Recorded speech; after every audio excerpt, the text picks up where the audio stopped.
In this video, I would like to discuss how comedy is represented in two different cultures, these being Britain, where there is a more realistic outlook on everyday life, compared to America, where there are idealisms of triumph and dreams of success.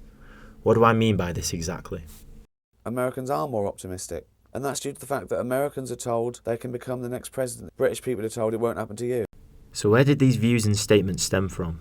After World War II, America seemed to have come out of the war rich and strong, Britain battered and poor.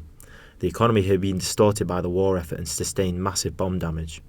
This post-conflict set a standard of behaviours in both cultures that still commonly exist today, and also find their way into comedy. So what did this mean for film and TV then?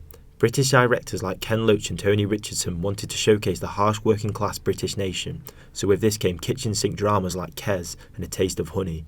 Conversely, Hollywood took a different approach and illustrated heroism through characters that went on journeys of growth and self-worthiness, seen in icons like Rocky Balboa and Forrest Gump. More modern examples are films like Sorry We Missed You set in Newcastle and The Pursuit of Happiness set in San Francisco. Both tell similar stories where the main characters go through their own personal struggles. Ricky Turner, a working class man who is stuck in an endless cycle of having no time off work and yet is still unable to provide for his family. Then there's Chris Gardner, a man living on the streets with his son, desperately just trying to find a job so they can be happy. There is a difference between how their stories end. Chris finds the job he needs after an extreme, intense hard work and commitment, working for a successful stocks company, whereas Ricky's actions leave him with a sense of no progress made at all. Moving on with the specific subject of the representation of comedy through TV, finding out what kinds of things an individual, group or a society finds funny can tell us more general things about them. Put it this way, the American comic hero like John Belushi or someone like that is the fellow playing folk music on a guitar. John Belushi picks up the guitar and destroys it. Well, a British comedian would want to play the folk singer. British shows like Peep Show and Fleabag both contain moody, awkward characters with low ambitions and are always set in dull grey atmospheres. These features mirror the realism of our working lives in England, like the endless drain of our 9-to-5 working hours. In contrast, American TV comedy is showcased in a more positive light. Shows like Brooklyn Nine-Nine and Friends have a definite sitcom upbeat vibe, where the main characters are often quirky and outgoing about their abilities to do good.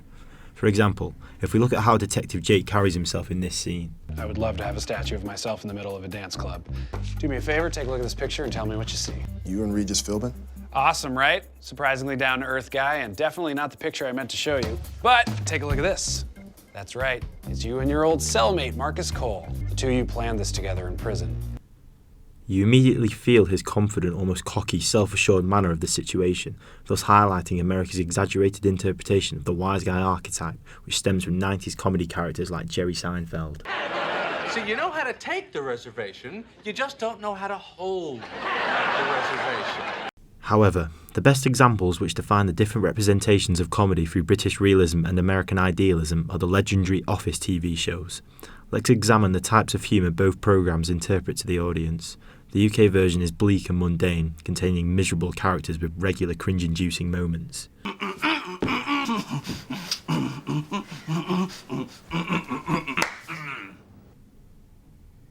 In contrast, the US version is much more light-hearted family fun, the characters being warm and friendly, with jokes that are way more comical. Now let's look at the two main characters, David Brent and Michael Scott. They are very similar individuals in an awkward comedic sense, but it's their environment and interactions with people which makes them very different. David Brent is a man who wants to look impressive and prove to people that he's a great boss, when actually he isn't any of those things. He tells cheap, offensive jokes, misses social cues and has no regard for the thoughts and feelings of his employees. They in turn have little respect for him.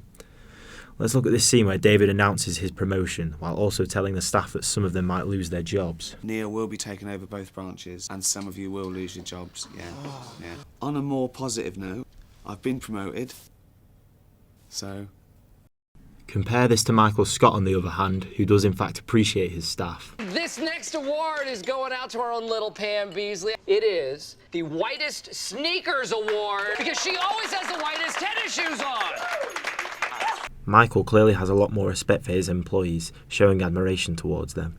Speaking of the employees, the side characters play different roles in each show. The British Office focuses only on a couple of characters, the rest of the staff being one-dimensional extras, adding to that theme of a lifelessness British atmosphere. Whereas in the American version, new faces and celebrities constantly appear that bring a whole new energy to the episodes they're in. But how exactly do they capture comedy through British realism and American idealism? The UK office encapsulates the theme of working class citizens trapped in a lacklustre workplace with nothing to look forward to, a workplace where jokes are made at the risk of offending someone. The US office is a lot more playful and imaginative, having that American sitcom feel to it. It's unrealistic in everyday life, but it carries a hopeful and welcoming spirit. Let's compare how both shows end for our main protagonists. I guess this is it. This is gonna feel so good getting this thing off my chest.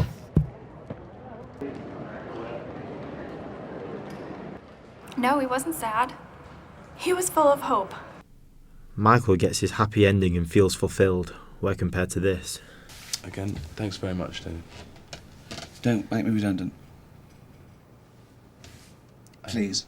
I've changed my mind. I don't want redundancy. I don't want that. I haven't signed anything. I will try twice hard. I really will. I know I've been complacent, and I'll turn this place around if we just say that it's not definite. Starting from now.